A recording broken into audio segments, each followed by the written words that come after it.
अस्सलाम वालेकुम दोस्तों। ये 18 मई 1974 की बात है जब भारत ने अपने एटम बम का तजर्बा किया। इस तजर्बे ने पाकिस्तान में हलचल मचा दी। भारत पाकिस्तान से 2 जंगें पहले ही लड़ चुका था। एक जंग तो 3 साल कबल ही लड़ी गई थी।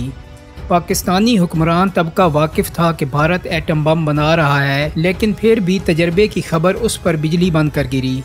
उसे महसूस हो गया कि एटम बम बनाकर भारत ने खित्ते में ताकत का तवाज़न मुकम्मल तौर पर अपने हक में कर लिया है। गोया पाकिस्तान की सालमियत व बका को संगीन खतरात लाहक हो गए। अब ताकत का तवाज़न उसी वक्त बहाल हो सकता था जब पाकिस्तान भी एटम बम बना ले। उस वक्त के वज़ीर-ए-आज़म ज़ुल्फ़िकार अली भुट्टो की हुकूमत ने फ़ौरन पाकिस्तानी एटमी मंसूबे पर काम शुरू कर दिया। भारत सिर्फ बरतानिया, अमेरिका और कनाडा के तामन से एटमी कुव्वत बन पाया, क्योंकि तमाम भारतीय माहिरीन तबियात और इंजीनियर्स ने बरतानिया और अमेरिका की यूनिवर्सिटियों में तालीम पाई थी। वो वहाँ एटमी रिएक्टर्स में काम भी कर चुके थे, इसलिए उन्हें काफ़ी तजर्बा हासिल हो गया था। 1954 में कनाडा ने भारत को एक हैवी वाटर ब्रेडर रिएक्टर भी फराहम कर दिया, जो कि बम्बई में लगाया गया। ये रिएक्टर 40 मेगावाट बिजली पैदा करता है। अहम तरीन बात यह है कि इसमें यूरेनियम 238 बतौर ईंधन इस्तेमाल होता है। रिएक्टर में इस्तेमाल के बाद यूरेनियम की इस किस्म से रीप्रोसेसिंग प्लांट में प्लूटोनियम बनाया जाता है, जिससे एटम बम बनता है। दिलचस्प बात यह है कि 1938 में जर्मन साइंसदानों ने दरियाफ्त किया कि यूरेनियम से वसी पैमाने पर तबाही फैलाने वाला एक बम बन सकता है। इस दरियाफ्त के बाद हिटलर की हुकूमत ने एटम बम की तैयारी शुरू भी कर दी, मगर वो मुख्तलिफ वजूहात की बिना पर पाया तकमील तक ना पहुँचा। अलबत्ता इटली, ऑस्ट्रिया और हंगरी के यहूदी साइंसदानों की मदद से अमेरिका एटम बम बनाने में कामयाब रहा। एटम बम का मटीरियल हासिल करने के 2 बुनियादी तरीके हैं। नंबर 1 गैस सेंट्रीफ्यूज और number 2 bread reactor processing plant के साथ। सेंट्रीफ्यूज तरीक़ाकार में पहले यूरेनियम ऑक्साइड से यूरेनियम 235 को अलग किया जाता है, फिर यूरेनियम 235 एटम बम बनाने में काम आता है। माजी में कम से कम 50 किलो यूरेनियम 235 से एटम बम बनता था, लेकिन अब जदीद टेक्नोलॉजी की मदद से 15 से 20 किलो यूरेनियम 235 के ज़रिए भी एटम बम बन जाता है। एटमी रिएक्टर वो बहुत बड़ा आला है जिसमें यूरेनियम से तवानाई हासिल की जाती है।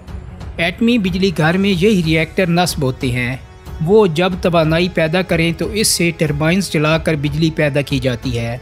भारत में यूरेनियम की कानें पाई जाती हैं, चुनांचे कनाडा से मिले रिएक्टर में भारतीय यूरेनियम इस्तेमाल होने लगा। इसमें भारी पानी तवानाई पैदा करने में इस्तेमाल होता है।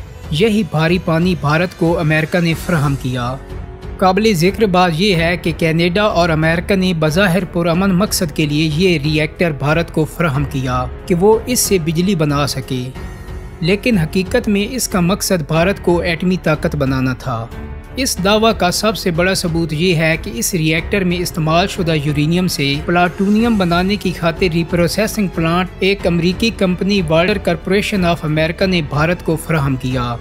ज़ाहिर है अमरीकी हुक्मरान तबके की आशीर्वाद से ही अमरीकी साख्ता रिप्रोसेसिंग प्लांट भारत को दिया गया। ये प्लांट बम्बई में मार्च 1961 से जून 1964 के अरसे में मुकम्मल हुआ। वहाँ जल्द ही इस्तेमाल शुदा यूरेनियम को प्लूटोनियम में बदलने का काम शुरू हो गया। 1969 से 1972 के दरमियान भारत ने बम्बई में ही रूस के तामन से प्लूटोनियम को बतौर ईंधन इस्तेमाल करने वाले छोटे रिएक्टर तामीर कर लिए। उनकी मदद से भारतीय माहिरीन प्लूटोनियम की कीमती मालूमात से आगाह हुए। सबसे बढ़कर उन्होंने जाना कि प्लूटोनियम से कैसे एटम बम बनाया जा सकता है। चुनांचे 28 मई 1974 को भारत ने जो पहला एटम बम चलाया वो प्लूटोनियम का ही था। पाकिस्तान में भी एटमी प्रोग्राम शुरू करने वाले बेशतर माहिरीन बरतानवी और यूरोपीय यूनिवर्सिटियों से फारिग तहसील थे।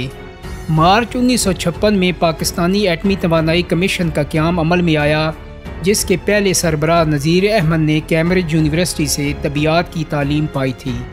बाद अज़ां कमीशन के नए सदर डॉक्टर इशरत हुसैन उस्मानी और दीगर माहिरीन मसलन प्रोफेसर रफ़ी मोहम्मद चौधरी, सलीमुज़्ज़मान सदीकी, रियाज़ुद्दीन सदीकी, डॉक्टर अब्दुस्सलाम, मुनीर अहमद ख़ान वगैरह ने पाकिस्तानी एटमी प्रोग्राम को रवां दवां रखा। 1965 में अमेरिका ने पाकिस्तान को भी एक छोटा सा रिएक्टर फराहम कर दिया। مگر اس میں افزودہ یورینیم بطور ایندھن استعمال ہوتا تھا۔ یہ ری ایکٹر پاکستان میں جوہری سائنس پر تحقیق کرنے والے ادارے اسلام آباد میں لگایا گیا۔ حقیقت یہ ہے کہ 1956 سے 1971 تک پاکستانی حکمران طبقے اور ایٹمی منصوبے سے منسلک ماہرین میں بھی بنیادی طور پر یہی نظریہ کار فرما رہا کہ ایٹمی پروگرام مکمل کر کے ایٹمی بجلی گھر تعمیر کیے جائیں۔ اس لیے پاکستان کے مختلف علاقوں میں یورینیم کی کانیں بھی تلاش کی گئیں۔ 1963 میں معلوم ہوا کہ ضلع ڈیرہ غازی خان میں ایسی کانیں موجود ہیں۔ اسی سال ان سے یورینیم نکالا جانے لگا۔ حکومت پاکستان اور پاکستانی ماہرین کی کوششوں سے آخر کینیڈا نے بھارت کی طرح پاکستان کو بھی ہیوی واٹر ری ایکٹر فراہم کرنے کا معاہدہ کر لیا۔ یہ اب کینوپ اول کہلاتا ہے، جس کی تعمیر 1 اگست 1966 کو شروع ہوئی۔ 28 نومبر 1972 سے دنیائے اسلام کا یہ پہلا کمرشل ری ایکٹر کام کرنے لگا۔ یہ قدرتی یورینیم اور ہیوی واٹر کے ذریعے 137 میگا واٹ بجلی بنا سکتا ہے۔ کینوپ اول میں استعمال شدہ یورینیم سے پلوٹونیم بنانا ناممکن تھا، کیونکہ وہ بھارتی ری ایکٹر سے مختلف ڈیزائن رکھتا تھا۔ تاہم حکومت پاکستان کی کوشش تھی کہ اسلام آباد میں استعمال شدہ یورینیم سے پلوٹونیم بنانے کا ری پروسیسنگ پلانٹ لگایا جائے تاکہ وقت ضرورت وہ کام آئے۔ بھارت نے ایٹمی دھماکہ کیا تو پاکستانی اسٹیبلشمنٹ کو شدت سے احساس ہوا کہ دشمن کا مقابلہ کرنے کی خاطر جلد از جلد ایٹم بم بنانا ضروری ہے۔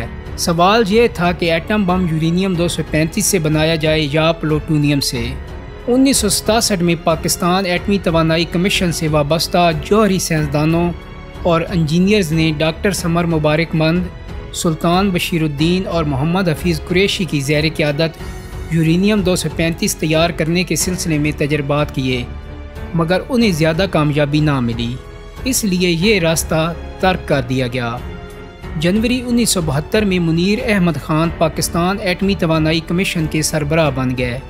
یہ 10 سال یورپ میں رہے تھے اور انہیں علم تھا کہ بھارت ایٹم بم بنا رہا ہے۔ انہوں نے حکمران بھارتی برہمن طبقے کے شیطانی عزائم سے اپنی سیاسی و عسکری قیادت کو آگاہ کیا۔ طویل بحث و مباحثے کے بعد آخر فیصلہ ہوا کہ پاکستان کو بھی پلوٹونیم سے ایٹم بم بنانے کی کوششیں شروع کرنی چاہیے۔ چنانچہ اسلام آباد میں ری پروسیسنگ پلانٹ کی تعمیر کا فیصلہ ہوا، جہاں یورینیم 238 سے پلوٹونیم حاصل کیا جانا تھا۔ پاکستانی ایٹمی توانائی کمیشن نے برطانیہ اور فرانس کی کمپنیوں سے رابطہ کیا، مگر ان کی یہ شرط تھی کہ پلانٹ بین الاقوامی ایجنسیوں کی نگرانی میں رہے۔ یہ شرط صرف بیلجیم کی کمپنی بیلگو نوکلیری نے نہیں لگائی۔ چنانچہ پروسیسنگ پلانٹ لگانے کے سلسلے میں اس سے معاہدہ ہو گیا۔ مارچ 1973 میں ایٹمی توانائی کمیشن کے 3 ماہرین عبدالمجید چودھری، خلیل قریشی اور ظفر اللہ خان بیلجیم کے شہر مول پہنچ گئے۔ بیلجیمی کمپنی نے وہاں یورو کیمی نامی ری پروسیسنگ پلانٹ لگا رکھا تھا۔ اسی پلانٹ میں 1966 سے 1974 تک کمپنی کے ماہرین 200 ٹن یورینیم 238 سے 678 کلو پلوٹونیم تیار کر چکے تھے۔ کمپنی نے پاکستانی ماہرین کو پلانٹ بنانے کی ڈیزائن اور متعلقہ کاغذات فراہم کر دیے۔ بعد ازاں ماہرین نے یورو کیمی میں پلوٹونیم پروسیس کرنے کا عملی تجربہ بھی حاصل کیا۔ یوں پاکستانی ماہرین اس قابل ہو گئے کہ نیلور میں ابتدائی قسم کے پلوٹونیم پروسیسنگ پلانٹ کی تنصیب کر سکیں۔ اس پلانٹ میں ماہرین ایک سال میں 10 سے 20 کلو پلوٹونیم تیار کر سکتے تھے۔